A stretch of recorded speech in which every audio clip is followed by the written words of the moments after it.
Gente, mais um dia muito bom aqui para a gente, né? Quando a gente começa a levar para o público brasileiro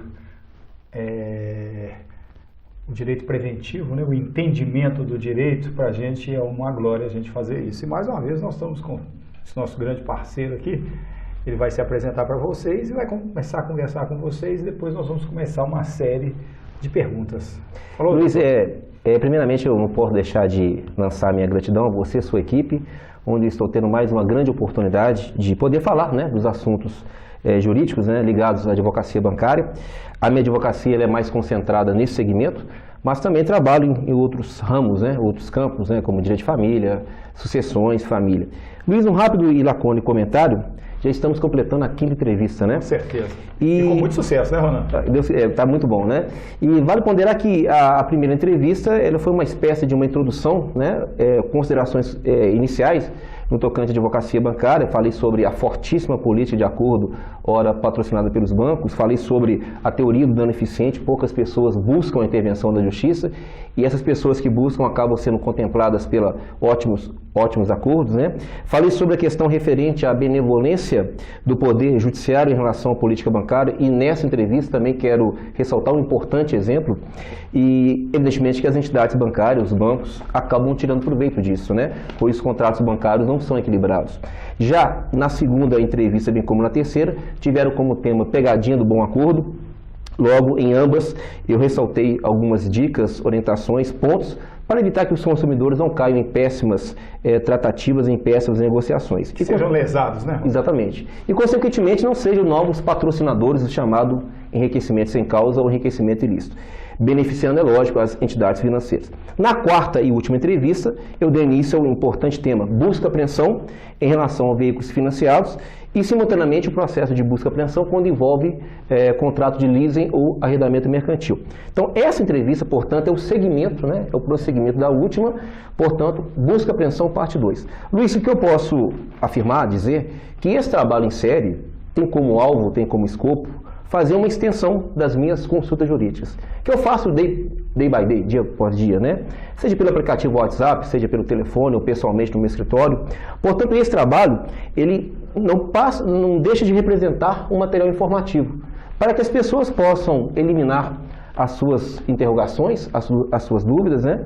Eliminando, e não obstante o fato que o consumidor ele é bem atendido pelo causídico ao receber todas as consultas jurídicas. Veja bem, 99% dos meus clientes não são advogados, não são pessoas que formaram em direito. Logo, é muito comum, muito natural, que as informações que são repassadas nas consultas jurídicas, com o passar do tempo, em face da linha do esquecimento, essas informações vão evaporando, vão apagando na memória das pessoas. Daí a importância do nosso trabalho, deixar ser um material informativo, para que as pessoas, quando necessárias, possam fazer um check-up, uma revisão dos pontos, das dicas que estão consignadas em cada entrevista. Para terminar essa parte inicial, eu faço um apelo. Para as pessoas que estão acompanhando o nosso trabalho, preste bem atenção nos pontos, nas dicas, nas orientações que eu procuro deixar em cada entrevista. Veja, um determinado ponto que eu considero, que eu reputo como importante, que foi citado na entrevista número 2, pegadinha do bom acordo, tem ligação, tem conexão com essa entrevista e outras também. Certinho? Certinho. Vamos então à primeira pergunta de hoje, né, Ronan? Perfeitamente. Ronan, você falou na última entrevista de 2 aberrações jurídicas em relação ao Decreto-Lei 911/69. Você falou na entrevista passada da primeira aberração, né? E eu gostaria que você completasse e falasse também sobre a segunda aberração jurídica, e eu queria que você traduzisse bem essa palavra aberração. Perfeito. Para os nossos ouvintes, porque se faz necessário muitas vezes. Aberração é uma falha, é uma coisa gritante, uma coisa uma que falha gritante. Exatamente, né? Eu volto a reiterar que pela intervenção desse decreto-lei 911, que o banco ele busca a intervenção da justiça por intermédio de uma ação de busca-apreensão. Vale lembrar, ou vale relembrar, que na última entrevista eu fiz um comentário em relação à primeira aberração, que já foi extinta, né? Que estava correlacionada com a questão da prisão civil, dos contratos que recebia o gravame da alienação fiduciária.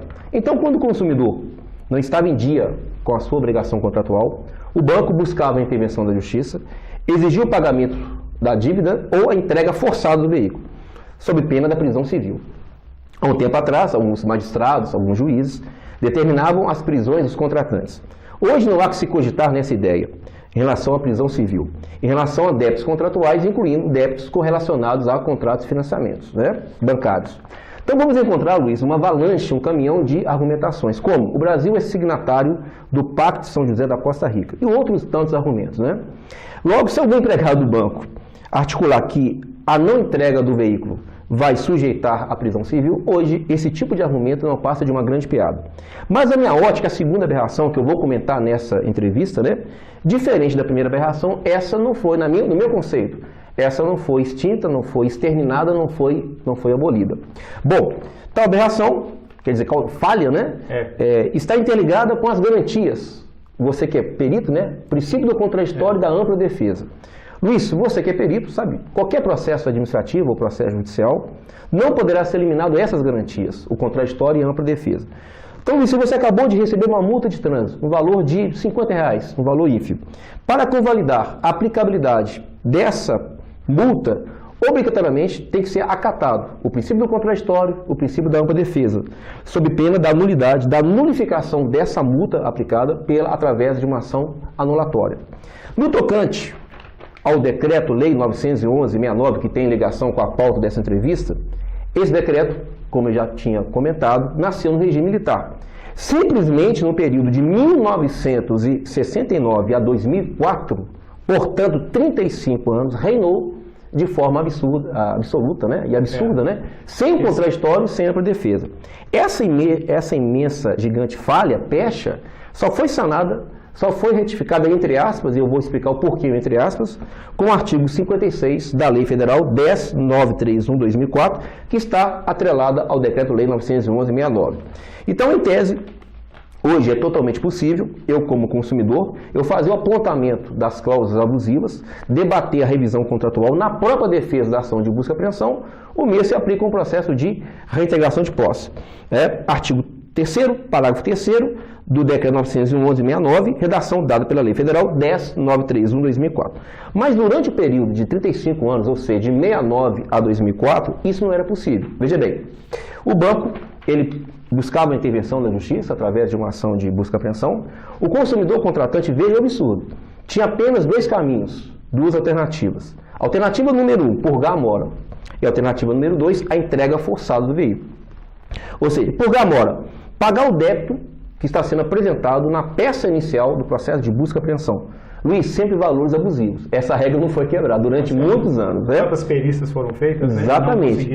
Abrindo parênteses, quando o banco ele entra com o processo de busca e apreensão, sempre o departamento de cobrança, o departamento jurídico, sempre está cobrando a verba honorária, honorário advocatício. Ressaltando-se que a parte suplicada, dentro de um processo de busca e apreensão, mesmo se aplica um processo de reintegração de posse, poderá ser agraciada pelo deferimento da justiça gratuita. Logo, não terá que pagar a verba honorária. Enfim, o consumidor contratante, ele tinha dois caminhos, duas alternativas: purgar a mora ou entrega compulsória do veículo.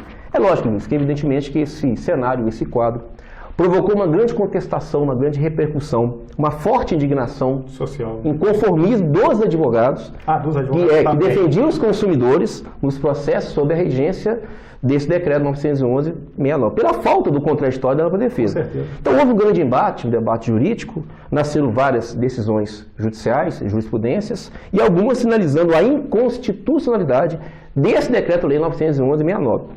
Bom, depois de muita batalha judicial, muito debate, finalmente foi introduzido, foi implantado o contraditório e ampla defesa em relação ao Decreto-Lei 911, em conformidade com o artigo 3º, parágrafo 3º da Lei 10.931, que está atrelada ao Decreto 911/69. Muito embora, dependendo da situação fática, há controvérsias, né? Essas garantias, contraditório e ampla defesa, continuam não sendo acatadas no meu conceito.